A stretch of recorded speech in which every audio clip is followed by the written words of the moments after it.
বন্ধুরা, আপনারা যদি টিম ইন্ডিয়ার একজন জাবরা ফ্যান হয়ে থাকেন এবং মনে প্রাণে চান যে এবারে টি-20 বিশ্বকাপ টিম ইন্ডিয়া জিতুক, তাহলে ভিডিওটিতে একটি লাইক অবশ্যই করবেন। টি-20 বিশ্বকাপ মাতানো এই খেলোয়াড়কে দলে সামিল করতে চলেছে কেকেআর। 2025-এর আইপিএলে কলকাতা নাইট রাইডার্সের জার্সিতে মাঠ কাঁপাতে দেখতে চলেছি আমরা সবাই।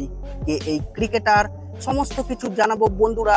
তার আগে ইন্ডিয়া বনাম পাকিস্তানের ম্যাচটি তোমাদের কেমন লেগেছে নিচে কমেন্ট করে অবশ্যই জানাবে, এবং চ্যানেলে নতুন এসে থাকলে চ্যানেলটিকে সাবস্ক্রাইব করবে। টি-20 বিশ্বকাপ 2024-এ এক নতুন তারকাকে জন্ম দিয়েছে ইউএস ক্রিকেট। তাদের দলের তারকা বোলার সৌরভ নেত্রওয়ালকার এখন নায়কের সম্মান পাচ্ছেন। সৌরভকে দেখার জন্য সকলেই আগ্রহ দেখাচ্ছেন, আর হবেই বা না কেন। পাকিস্তানের বিরুদ্ধে 18 রানে 2টি উইকেট তুলে নেওয়ার পর সুপার ওভারে 18 রান ডিফেন্ড করেছিলেন সৌরভ নেত্রওয়ালকার।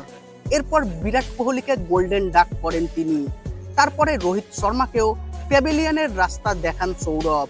তবে সৌরভের শুরুটা হয়েছিল ভারত থেকেই, আর সেই কারণে ভারতেও সৌরভকে নিয়ে আগ্রহ দেখা দিচ্ছে। এর পাশাপাশি পরের বছরের আইপিএল অর্থাৎ আইপিএল 2025-এর মেগা নিলাম অনুষ্ঠিত হতে চলেছে। আবার নতুন করে দল গড়তে চলেছে সমস্ত ফ্র্যাঞ্চাইজি। এর ফলে কোন খেলোয়াড় কোন টিমে যেতে চলেছে সেটা এখন বলা মুশকিল। ইতিমধ্যেই একটি বড় খবর সামনে আসছে যে ইউএসের হয়ে খেলা সৌরভ নেত্রওয়ালকারকে নিয়ে আইপিএল 2025-এর মেগা অকশনে তিনি নাম দিতে চলেছেন, এবং তার বেস প্রাইস কত হবে সে বিষয়ে এখনো কিছু জানা যায়নি। অর্থাৎ পরের বছরের আইপিএলে আমরা বল হাতে মাঠ কাঁপাতে দেখতে চলেছি এই বোলারকে।